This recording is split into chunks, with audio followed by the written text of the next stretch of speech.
it's Men's Mental Health Month this month as well, and it's still ongoing. And the biggest thing that I've learned from my journey, if I was a fly on the wall looking at what I was doing, is just talk to people around you. I know it sounds so simple, and sometimes it sounds silly, but as a bloke, you almost have this like inner weighted feeling that you can't do it. Like, you just can't open up, because as soon as you say it, you're going to get attacked for your masculinity, you're going to get attacked for being weak, you're getting told that you can't do something. It's not that at all. Like, we'd listen to each other if we needed to open up. Anyway, if I went downstairs and spoke to one of the staff members, they'd listen. No matter if you don't know someone, everyone's a lot nicer than you think they are. And if someone's a horrible person, they normally show it from the off. Welcome back to the Perform Well podcast. This is the podcast for you if you're looking for performance and wellness optimization, so that you can not only smash your career, but also have a better life, better relationships, and better health. We believe that performance and wellness are yin and yang and work together. So listen in as we dive into topics that are going to help you optimize your life for the better.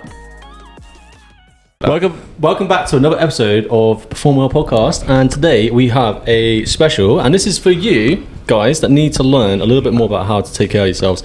We're going to interview each other today. Hot seats. I really wanted to make a seat like on its own and just stare at you like this.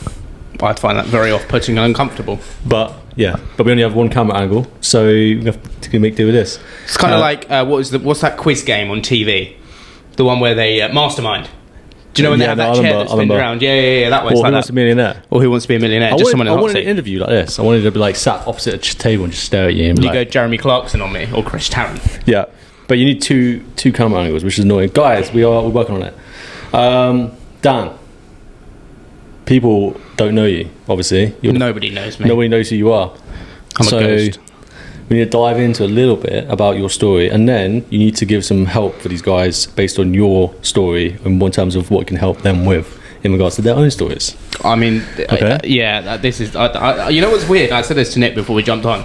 Being the person being interviewed as a podcaster is really bizarre. Like, really bizarre. Because I'm now sitting here like I'm used to asking the questions. I'm not used to answering them. Are you ready? Let's do this. Dan. Why are you making it so ominous? What? This sounds really weird today. Right, Dan, so first of all, why did you become a PT, man? Why did I become a PT? Let's dive deep. Deep-rooted story. It's quite a simple story. So I went to university, studied sports and exercise science, but before that, I really struggled with being like the skinny kid in school. I wasn't even skinny, but I was like skinny fat. That's how I was, and for years I always got the piss taken out of me because of my arse. If you didn't know, my arse is disproportional to my body. It's bigger than a normal man should be, and I got the piss taken out of me a lot when I was younger. And I used to hate the fact that I was almost seen as like the runt of school all the time. Sport and performance, I was okay, but like I was always seen at the run. It just sucked all the time. Really devaluing for myself, demotivating. Didn't want to do most of the things I wanted to do, but still push through. Like I'm still going to perform. Then I went to secondary school and was just like, you know what, I got into fitness, started the whole journey that a lot of us around mine and Nick's age started. I'm 25, if you don't know that.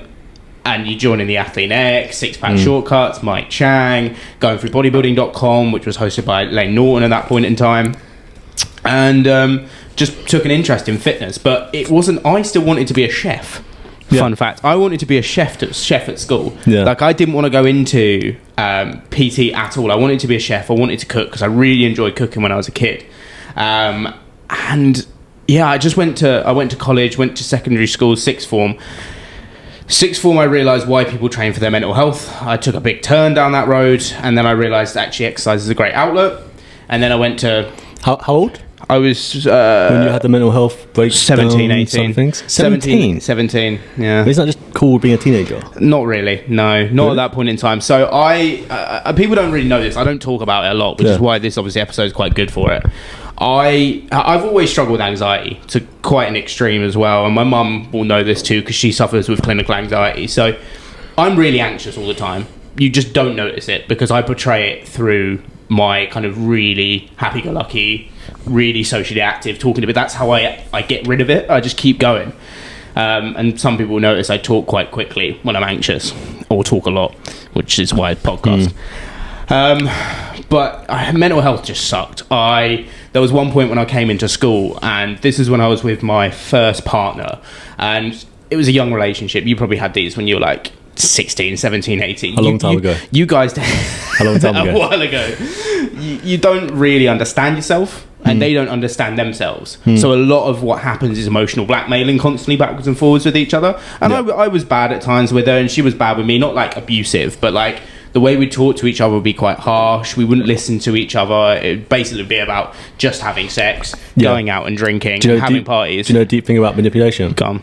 Normally, the person manipulating you, you're allowing them to do it. You're just as wrong as they are. Yeah. And that's what I thought in my head. Which is a harsh truth, by the way. I agree with you, because I was just letting her talk to me in that manner and, you know, undulate my decisions. I could say no, but I never had the bollocks to say no. Yeah. Don't get me wrong, it's wrong to manipulate. Yeah. Unless there are times where maybe a parent has to manipulate a child for a positive outcome. Maybe. There are some... You know, I'm trying to think of an example, but I can't. It's difficult to... Manipulation is a different topic. We won't go into that specifically today. But yeah, I was in a young relationship, and I remember going into school, nearing my A-level exams, and for about a whole month, I'd go into school, I'd sit in the car before I go into school, and I'd just cry. No reason. Just cry. And I sat there. How long would I sit in the car? For months? For about a month. Like a month before my A-level exams, but I attributed to stress for exams, and my relationship wasn't in the best place. So, okay, Dan, look, here's the thing, man. There's a lot of teenagers, and teenagers go to school, and they see school as like their entire life. And then when they talk to you, it's like, mate, you do realise like 10 years later, you're going to be like, shit, school was like a small fraction of it. Do you not just think that's part of the fact that school is so much pressure, and you feel like it's your whole life? And then when things don't go well at a certain period of time, it feels like your whole life is collapsing. I think in a way, but if that can still lead to a depressive state. Yeah. And that's where I was in a depressive state. My mum knows it as well. She knows I was in a depressive state. But again, coming out of that, exercise was my outlet. I came home, rain, snow or shine, and we had like a little canvas cover. And under it, we had a squat rack, we had a bench, we had all like just very small things. And I used to train no matter what the weather, because I knew mentally it was helping me stay where I wanted to stay. I wasn't getting big, I wasn't eating enough. Much like a lot of younger people who maybe watch this podcast, most of the time when you think you're eating a lot of food, you are eating nowhere near enough food that you should be eating at all. I was definitely... Unless you're overweight. Then you're eating too much. Stop it. Put it down. Put the cookie down. Put it fucking down. Put the cookie down. But yeah, no, if you're skinny fat, that is definitely a case of you're not eating enough. You're not eating enough because you don't want to get fat, but you probably won't get fat because your body structure is not... So when did you finally stop being skinny fat? Sorry, I'm joking. No, obviously he's built now. Last week.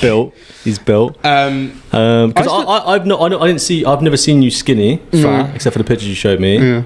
I would always said you're... Don't take this the wrong way, but I would have always said you're more on the meso-endo spectrum rather than the ecto. Yeah. Like, you can tell by someone's wrists, like this is actual science, whether they're ecto or endo or meso. And my wrists tend to be quite thin for the length of my arm. Yeah. I'm quite ecto. Yeah. Yeah. But you don't have tiny little wrists. You're quite, robust wrists. Robust, girthy wrists. Yeah. But then when I saw your picture when you're younger, you definitely looked more ecto. It's weird how you transformed. Maybe some voids in your system or something. You've been taken down. You natty. You're not natty, are you? No, I'm natty. I'm very natty. If I wasn't natty, I'd love to see what I look like. Yeah. But no, genuinely, like the whole training perspective, normally for people, and I think this is me and you relate really highly on this, I went through a skinny fat transition from skinny fat all the way through to being a plump motherfucker. Because when I was at Pure Gym, when we were both working there together, I got plump. I did get plump. I'm not even going to lie. The photos we did at Gary's... Yeah, but you held it... You didn't hold it like a fat person. No, I didn't. I just held it as somebody who'd bulked quite a lot, basically, like substantially. And just hadn't cut properly before that point in time. But not until I actually shredded down recently did I think, oh, my physique's all right. It's all right. I'll take that. But that's kind of my... Yeah. Would you trade your arms and your shoulders and chest for being 5% body fat? No. Why? No. I'm not ever interested in being really lean cut. Ever. Like being bigger. I like being bigger. The thing is, for me, I always say there's a perfect body fat percentage for every human being. Where I am right now is my perfect percentage. I can eat what I want. I don't get fat. I can eat, if I want a day where I don't want to eat much, I don't get really like cold and shivery from being really low percentage body fat. My metabolism's great. My hormones are great. My sleep cycle's great. Why wouldn't I want that? Just to look 5%. But would you say that part of that is the fact that you're a trainer? and that you do a job that a trainer does? Because I know you said once about trainers, they're not as active as you think, but they really are, man.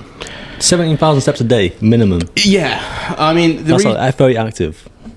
A trainer, it depends on the trainer for me. Like, we know trainers that will just sit on a box for the whole session and not really do much. And yeah, I do about 10,000 steps when I'm in the gym for the full day. But for example, like yesterday, I had 2 clients. I went home and I sat doing laptop work all day. So it balances itself out, because as a PT, you've got to work on your business and in your business. But I want to come back to the point. Why did I become a PT? Yep. I realised there's more people than just myself who struggle with mental health, how their body image is, and genuinely just getting themselves out of bed in the morning to get from A to B. Yeah. And I realised that I've been through that process. I understand it. I've studied it to a high level. Why can I not give these people the help that they truly deserve, to understand that there is such a higher potential in what you look like? If I would have said to myself 10 years ago that I look like this now, I would have been like, fuck off. Yeah. There's no way I'd ever get to that physique. So why did you do a sports science degree? What was the drive?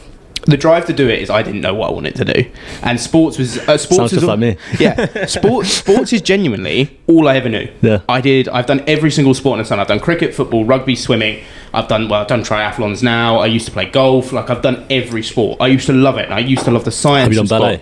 I haven't done ballet. You haven't done every sport then? That's not a sport. It's a hobby. Oh, ballet dancers. Ballet's a hobby. It's not a sport. Talk to me. Is that a sport? If it's not in the Olympics, it's not a sport. Okay. Boxing. Boxing's a sport. Have you done it? No. Fucking lies, mate. See, I've done every sport under the sun. Don't trust someone from Cambridge. I've hit pads. That counts. All right. Trust anyone from Cambridge. Who's the politician for Cambridge? I don't know. Don't trust them. Don't trust a politician from Cambridge. I've done most sports. I've got a serious question for you. Go on. Elections next Thursday. Who you voting for? That's not a conversation for a podcast. I don't know. Okay. I prefer to just vote for like the Raving Loony Party or something like that. When you first turned 18, who did you vote for? Labour. Okay. I voted Labour because I was going to uni, and they obviously said they were going to abolish tuition fees, which if I was going to uni and I didn't have to pay money, fuck yes. Fuck yes. But I voted Lib Dem. Did you? When I first voted, yeah. Ah. Yeah. So I'm not what you think I am. I'm not what you think I am. It's interesting though. I know people don't like talking about politics too much, but at the end of the day, we need to get used to talking about it. Politics is like the new daily horoscope. Yeah, people it's like football teams, isn't it? Yeah. You know, if you say Chelsea, I say Liverpool, you're scum. Yeah, guys, calm down. Yeah, it's at the end of the day, we need to get on with each other. Anyway. I'm glad we went into that politics, but I don't understand politics. This is one thing, if you know about me, I just don't care about politics. This is more of a subtle roast session, okay? That's all. Oh, what, like just a cheeky in way. So yeah, as I say, I can help people achieve what they wanted to do for PT. I've just never understood when people put themselves down, and then I did, and then I was like, actually, these people need bringing up. Yeah. And even in my sessions, my PT sessions, my online coaching sessions, my minimum win is that someone comes out of their session or call and they feel at least 5% better than they did when they came into it. Right, now every great PT starts off shit. So first client you ever had, don't have to say their name or anything. How did it go? What was their goal? Oh, don't. And what were your learning outcomes? My first ever PT client was the general manager of McDonald's. Genuinely. I could not write it for love nor money. Yeah. He was at the notice board in Pure Gym. I went over and spoke to him. I won't drop his name. And I spoke to him. I was like, oh, do you want to sign up for PT? This man, so he paid me a lot of money to start with. And I was like, fuck, man, this is so much cash. Like, what's going on? He did 3 to 4, it was 4 sessions a week with me. And it was £500 a month for those sessions. But he only ever paid me in cash. What? No, he paid you with bank transfer. Oh, sorry, he paid me a bank transfer. Yeah, and then I deposited the cash. Yeah, so it's all legal. It's all legal. But he only ever paid me in cash. Yeah. And I was like, why the fuck are you paying me in cash? £500, you work at McDonald's, you earn a salary. Why are you paying me in cash? Right. Anyway, a couple of sessions into it, it was all right. He was an all right dude. He didn't speak very good English, but it was, I could have a chat with him. Then this gentleman started perving on women in my session. I have a big problem with this. Like, I told you, perving on women to the point where he was pointing out physique points on women whilst I was training him. And I was like, dude, this isn't the space for that, and I'm not here for that. That's not what I stand for. It's not one of my big views. Like, just get on with your own shit. You're here with me. You train yourself. Anyway, got to a point where he was being a little bit vulgar. He had a wife. Like, his wife would call him 3-4 times in a session, and he'd have to take that call and be like, sorry love, at the gym, or he'd cancel a session early because she would have a go at him. Okay, so what did you learn from that? I learned that it's not always face value when you're taking on a client. You need to learn why people are doing what they're doing. I never delved deep into him. I went, you want to lose weight? I was like, cool. He felt a bit chubby. He wanted to put on a little bit of muscle. He was in a similar position to me of being skinny fat. And I learned you need to learn the reasons behind people's training, and you need to learn to say no to some people. However, when you're a first-time PT, I'll give you advice out there. Never say no because you need that money. I'll tell you another thing. Never call someone skinny fat because it kills them inside. Oh, yeah. Like, people that are skinny fat, you're telling them they're fat and they're skinny. That's like the worst insult. Combination. You can, like, obviously... Yeah, you can call me, like, people can call me and I don't care because I understand the premise of it. Well, you're past it now. I am past it now, If you weren't past it, you would feel it. You'd be like... But then there's two ways you go from that. You either work on it or you let it destroy you. Right, Dan. Now, you've had a few breakups in your life. Fucking hell. Jesus Christ. Come on. I told you I want to keep this freeform today. I want people to know about you. Right, so... you make me sound like a hoe. You've had a few breakups in your life. I know, you're only 24 as well, 25. Yeah, mate, you've fucking been around. Right, so... A lot of people come to the gym after a breakup and they're very committed. I've really seen this with men more than women, to be honest, from my point of view. But I'm sure it's the same with women as well. But I've seen a lot of guys, they break up with a girl and they come into the gym and they're destroyed and then they fucking smash it. They get phenomenal shape so quick. But then people in relationships, they get fat and lazy. So, for those out there that are having breakups, that are going through that period of time, and those that aren't, what can we do to help those people heal, recover, move on, become better? It's on both sides of the coin though, isn't it? Because okay, if you're going through a breakup, I speak from recent experience. I broke up with my previous partner back in September, October.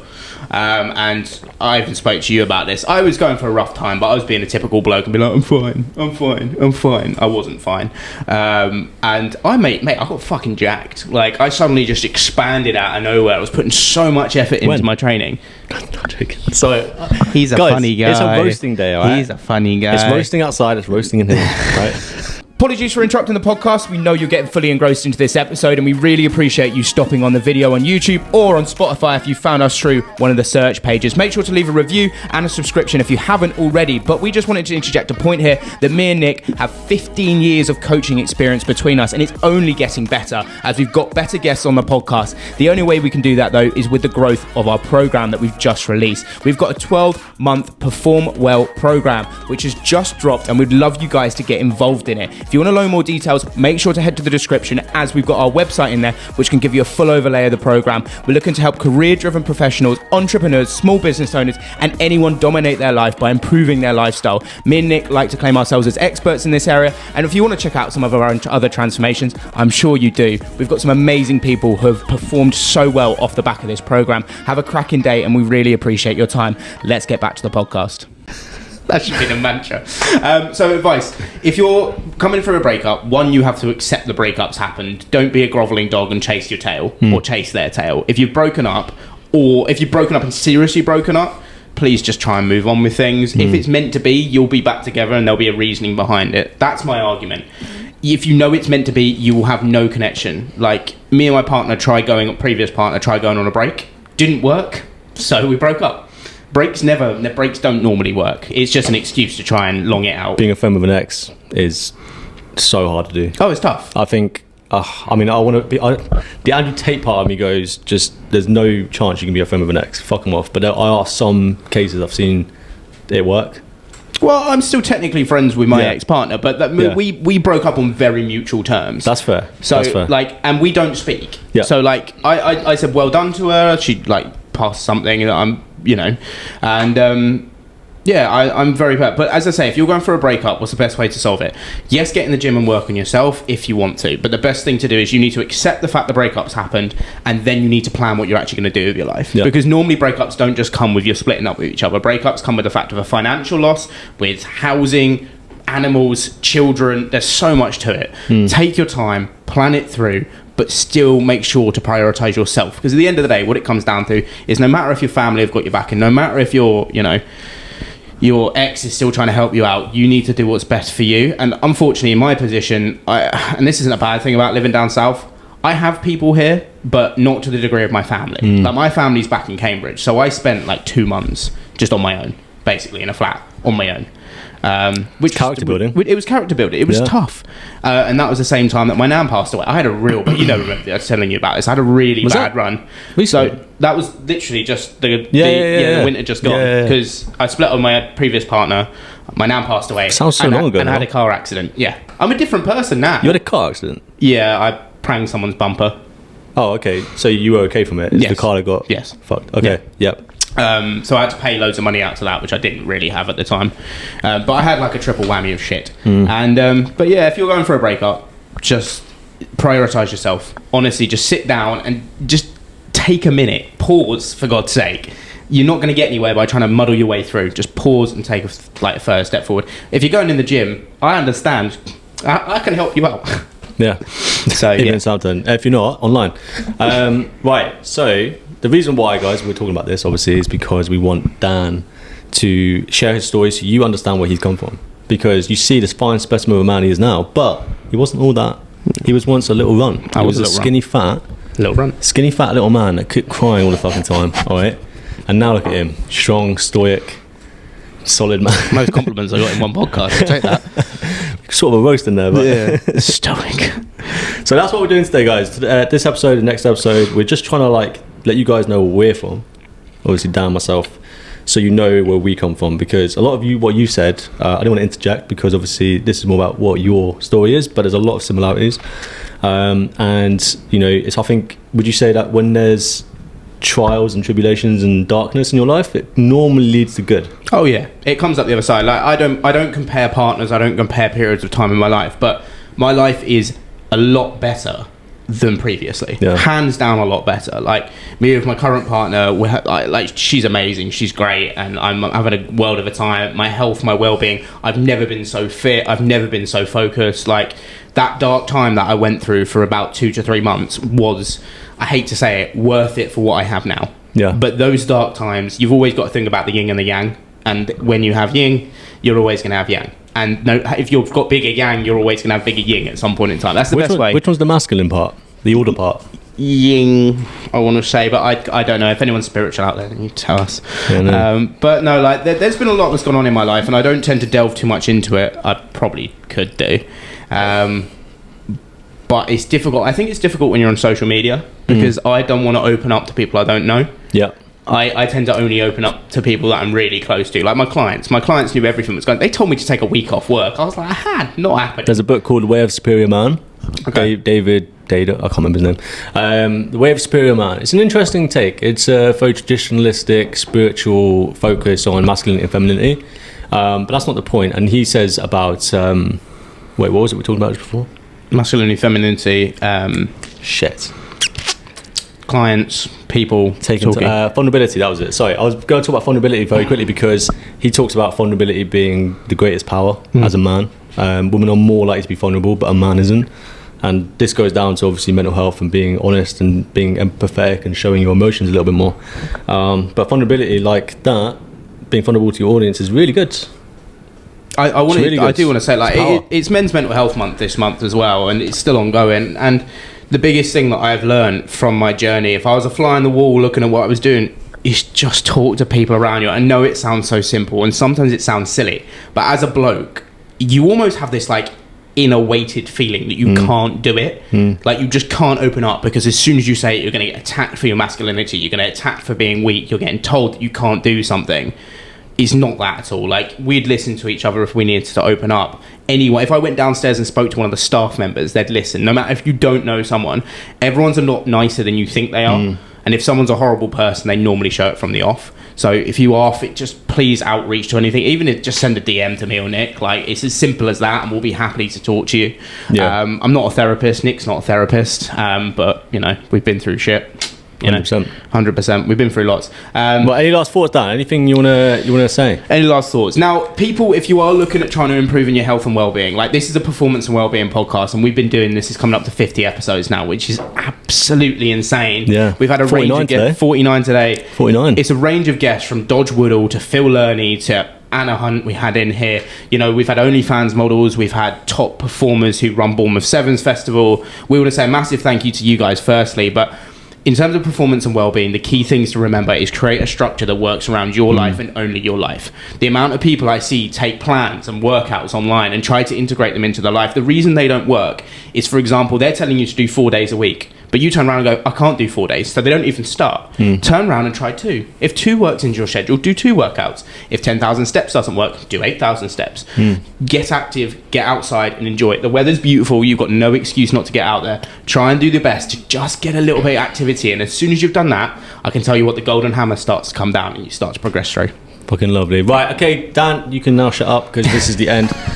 Guys, I don't normally do an outro, so guys, if you like this podcast, please on YouTube like and subscribe. If you're on Spotify, just, why is it on Spotify? Do you follow? Yeah, you follow and give us a review. I'm so out of touch with Spotify. You follow and give a review. Follow. Wait, shush. Yeah, this is my outro today.